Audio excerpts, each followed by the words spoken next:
அனைவருக்கும் வணக்கம். சற்று முன் வெளியான முக்கிய அறிவிப்பின்படி ஆதார் அட்டை வைத்திருக்கும் அனைவரும் அவர்கள் பயன்பெறும் வகையில் கவனத்தில் கொள்ளக்கூடிய 2 முக்கிய மகிழ்ச்சியான அறிவுகள் வெளியாகியுள்ளன.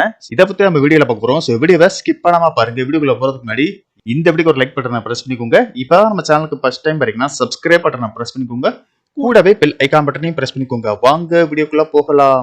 மத்திய மாநில அரசின் சலுகைகளை பெறுவதற்கு தொடர்ந்து ஆதார் எண் கட்டாயமாக்கப்பட்டு வருகிறது.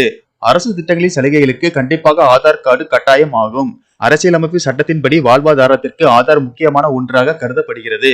மேலும் பள்ளிகள், வங்கிகள், செல்போன் சிம் கார்டு, நீட் தேர்வு, CBSE, UGC, PAN card, passport, குடும்ப அட்டை, வருமான வரி ஆகிய அரசு திட்டங்களுக்கு ஆதார் அட்டையை கண்டிப்பாக பயன்படுத்த வேண்டும். இந்த நிலையில் ஆதார் அட்டை உள்ளவர்களுக்கு 2 முக்கிய அறிவிப்புகள் வெளியாகியுள்ளன. முதலாவது அறிவிப்பாக ஆதார் அட்டையை இலவசமாக புதுப்பித்துக் கொள்ள கடைசி தேதி என்று இதற்கு முன்பு டிசம்பர் 14, 2024 குறிப்பிடப்பட்டிருந்தது. இந்த கடைசி வாய்ப்பை ஆதார் ஆணையம் மேலும் நீட்டித்து ஆதார் அட்டையை இலவசமாக அப்டேட் செய்யும் புதிய இறுதி நாள் வாய்ப்பாக ஜூன் 14, 2025 அறிவித்துள்ளது. இந்த வாய்ப்பை பயன்படுத்தி பொதுமக்கள் இப்போது ஆதார் கார்டு விவரங்களை புதுப்பித்துக் கொள்ளலாம். தற்போது ஆதார் அட்டை விவரங்களை பொதுமக்கள் எளிமையாக ஆன்லைன் வழியாக அப்டேட் செய்து கொள்ளலாம். ஆன்லைன் மூலம் அப்டேட் செய்ய முடியாத மக்கள் நேரடியாக அருகில் உள்ள ஆதார் மையத்தை அணுகலாம். ஆன்லைன் சேவைக்கு எவ்வித கட்டணமும் வசூலிக்கப்பட மாட்டாது.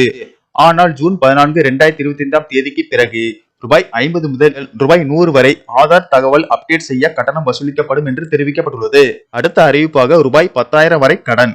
ஆதார் கார்டு உள்ளவர்கள் ஆதார் கார்டு மூலமாக 10,000 ரூபாய் வரை கடன் வாங்க முடியும் என்று தகவல் வெளியாகியுள்ளது. இந்த கடனை நீங்கள் எளிதாக பெறலாம். அதோடு ஒரே நேரத்தில் திருப்பி செலுத்த வேண்டியதில்லை. உங்கள் வசதிக்கேற்ப தவணை முறையில் திருப்பி செலுத்தலாம். இது தனிநபர் கடன் ஆகும். தனிநபர் கடனில் ஆதார் அட்டையை தவிர வேறு எந்த ஆதாரமும் கேட்கப்படுவதில்லை. அடையாள சான்றாக ஆதார் அட்டை கேட்கப்படுகிறது. ரூபாய் 10,000 உடனடியாக உங்கள் வங்கி கணக்கில் டெபாசிட் செய்யப்படும். அதனுடன் உங்கள் பேன் கார்டையும் வழங்கினால் இந்த தொகை மேலும் அதிகரிக்கலாம். அடுத்து வரும் நாட்களில் நீங்கள் அதிக கடன் தொகை பெறலாம். நீங்கள் வங்கி அல்லாத நிதி நிறுவனம் மற்றும் ஃபைன்டெக் தளத்தில் தனிநபர் கடனை பெறலாம். இதை செய்ய நீங்கள் வங்கி அல்லாத நிதி நிறுவனமான NBFC மற்றும் ஃபைன்டெக் தளத்தின் மொபைல் ஆப் மற்றும் அதிகாரப்பூர்வ தளத்திற்கு சென்று விண்ணப்பிக்கலாம். மேலும் இந்த கடனை பெற வங்கியில் கணக்கை வைத்திருப்பது அவசியமாகும். நன்றி, வணக்கம்.